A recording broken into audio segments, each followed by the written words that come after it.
ये लोग कहते थे राम मंदिर के मुद्दे पर अगर फैसला हुआ खून की नदियां बहेंगी। मैं कहता था देखो भाई, कुछ एक मच्छर भी नहीं मरने वाला है, कुछ नहीं होगा। न्यायालय मेरिट के आधार पर फैसला करे, फैसले को लागू हम करेंगे। और किसी के माई के लाल पे हिम्मत है उत्तर प्रदेश में उपद्रव करके दिखा दे।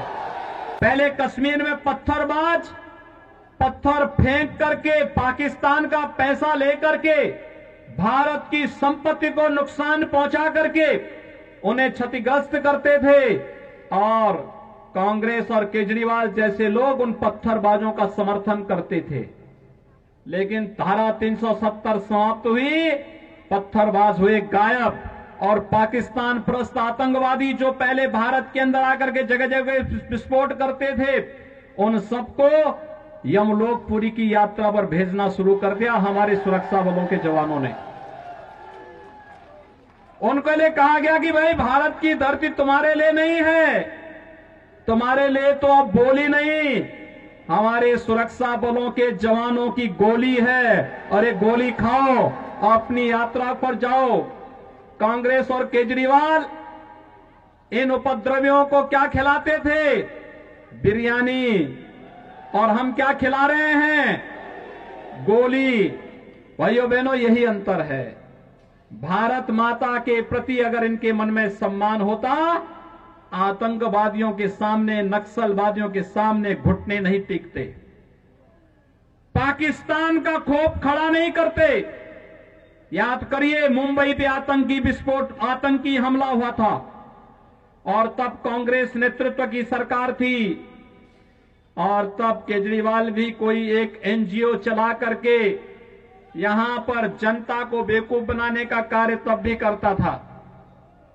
भाइयों बहनों, जब देश की जनभावना थी कि पाकिस्तान पर हमला होना चाहिए, तब कांग्रेस नेतृत्व की सरकार क्या कहती थी कि पाकिस्तान में एटम बम है, कहीं ऐसा ना हो कि भारत पे फेंक दे। लेकिन इस बार आपने देखा होगा, फरवरी माह में जब पुलवामा में हमला होता है, तो मोदी जी ने अगले दिन ही कहा, उन्होंने कहा था, भाइयों बहनों, यही फरवरी का महीना था। और तब 1 वर्ष पहले प्रधानमंत्री मोदी जी ने कहा था कि ये देश की सेना तय करेगी, मूर्ति भी तय करेगी, स्थान भी तय करेगी, और पाकिस्तान ने जो किया है उसको उसकी सजा अवश्य दी जाएगी। और पाकिस्तान के अंदर एयर स्ट्राइक होता है। इमरान खान दुनिया के अंदर आपने देखा होगा, जान की भीख मांगते हुए घूमता हुआ फिर रहा था। और उस समय इमरान खान ने कह रहा था कि भारत हमला कर देगा। तस्वीर बदल गई। पहले भारत के अंदर की सरकार कहती थी कि पाकिस्तान एटम बम फेंक देगा। आज पाकिस्तान भयभीत होकर के कहता है कि भारत के अंदर मोदी जी के नेतृत्व की सरकार कहीं पाकिस्तान पे हमला करके पाकिस्तान का अस्तित्व ही समाप्त न कर दे। भारत के दुश्मन, पाकिस्तान की भाषा बोलने वाले लोग आज जगह जगह धरना प्रदर्शन करके भारत की व्यवस्था को जैसे अव्यवस्था पैदा करने का कार्य कर रहे हैं। भाइयों बहनों, ये जो धरने नागरिकता कानून के विरोध में जगह जगह किए जा रहे हैं और पाकिस्तान के एक मंत्री के द्वारा केजरीवाल के समर्थन में बयान जारी करना, ये सब कड़ी एक दूसरे के साथ जोड़ता हुआ दिखाई देता है। और यही अपील करने के लिए आज हम सब आपके बीच आए हैं। आपने देखा होगा, कश्मीर में धारा 370 समाप्त हुई, 3 तलाक की कुप्रथा सदैव के लिए समाप्त हो गई। महिला सशक्तिकरण का नारा आज केवल नारा नहीं, ये हकीकत बन चुका है। और महिला सशक्तिकरण के माध्यम से 3 तलाक की कुप्रथा को सदैव समाप्त करने के लिए प्रधानमंत्री मोदी जी का, गृह मंत्री अमित शाह जी का अभिनंदन होना चाहिए। और इस अभिनंदन के लिए आज मैं आपके पास आया हूं कि भाइयों बहनों, यही राष्ट्रीय आकांक्षाएं हैं कि देश में आतंकवाद की प्रतीक, अलगाववाद की प्रतीक, भेदभाव के प्रतीक, इस प्रकार के जितने भी कानून हैं जो भारत में अलगाववाद को पैदा करते हो, विभेद को पैदा करते हो, इन सबको समाप्त करने के लिए जो कदम उठाए जा रहे हैं, उन कदमों की अगली श्रृंखला में ये नागरिकता कानून भी है। हम सब जानते हैं, ये तो पाकिस्तान, अफगानिस्तान और बांग्लादेश के हिंदू, सिख, बौद्ध, जैन, पारसी, ईसाई जो वहां पे पीड़ित हैं, प्रताड़ित हैं, उनको नागरिकता देने का कानून है। ये नागरिकता लेने का कानून नहीं। लेकिन इस सब के बावजूद आप देख रहे होंगे धरना देकर के कैसे भ्रम की स्थिति पैदा करने का प्रयास हो रहा है। ये जानबूझ करके शरारतन देश के माहौल को खराब करने की साजिश का हिस्सा है। जो लोग एक भारत श्रेष्ठ भारत की मोदी जी के इस अभियान का विरोध कर रहे हैं, वही लोग जगह जगह धरना प्रदर्शन करके भारत के खिलाफ वातावरण बनाने का कार्य कर रहे हैं।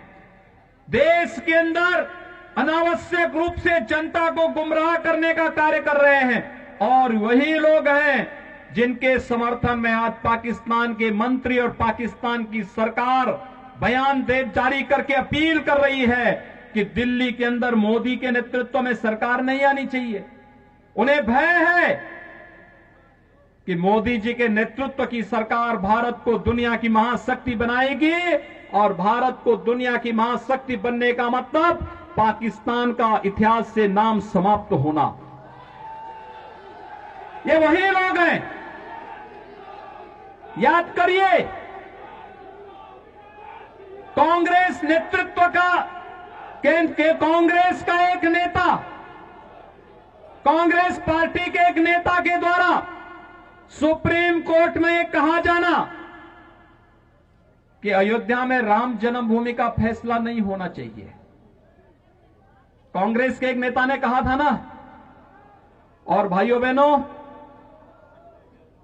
500 वर्षों के बाद आप में से जितने भी लोग 35-40 वर्ष के होंगे, वह हर व्यक्ति अयोध्या में राम जन्मभूमि आंदोलन के साथ प्रत्यक्ष और अप्रत्यक्ष रूप से जुड़ा रहा है। जिनकी उम्र कम है, उनके परिवार का कोई न कोई सदस्य किसी न किसी रूप में इस अभियान के साथ जुड़ा रहा है। कांग्रेस जिस मामले को लटकाती थी, क्योंकि कांग्रेस से पहले अंग्रेजों का शासन था, अंग्रेज भी लटकाते थे। उससे पहले मुगलों का शासन था। मुगल कब चाहता कि भारत के अंदर भारत के गौरव की पुनर्स्थापना हो, लेकिन मोदी जी आए और मोदी जी के आने के दूसरे कार्यकाल में अयोध्या में 500 वर्षों से लटके हुए श्री राम जन्मभूमि से संबंधित मामले का समाधान होता है। आप सबको मैं बधाई देता हूं। अयोध्या में भगवान राम का भव्य मंदिर के निर्माण का मार्ग प्रशस्त हुआ है। अयोध्या में भगवान राम का भव्य मंदिर का निर्माण होने जा रहा है। कोई संदेह किसी को नहीं होना चाहिए। जरा याद करिए, अगर मोदी जी केंद्र में नहीं होते, उत्तर प्रदेश में मोदी जी के आह्वान पर भारतीय जनता पार्टी की सरकार नहीं बनती, तो ये जो धमकी देते थे कि 370 समाप्त करोगे, खून की नदियां बहेंगी, हम कहते थे यार कुछ नहीं होने वाला। ये लोग कहते थे राम मंदिर के मुद्दे पर अगर फैसला हुआ खून की नदियां बहेंगी। मैं कहता था देखो भाई, कुछ एक मच्छर भी नहीं मरने वाला है, कुछ नहीं होगा। न्यायालय मेरिट के आधार पर फैसला करे, फैसले को लागू हम करेंगे। और किसी के माई के लाल पे हिम्मत है उत्तर प्रदेश में उपद्रव करके दिखा दे।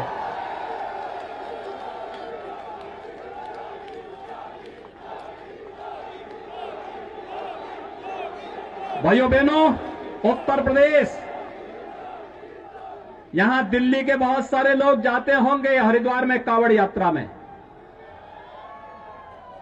पहले कांवड़ यात्रा में कांग्रेस की सरकार रही हो, कांग्रेस के जितने भी सहयोगी दल है, केजरीवाल के नेतृत्व के जितने भी इनके सहयोगी दल हैं जो इनके लिए वोट मांग रहे हैं, इनकी सरकारें उत्तर प्रदेश में रही हैं।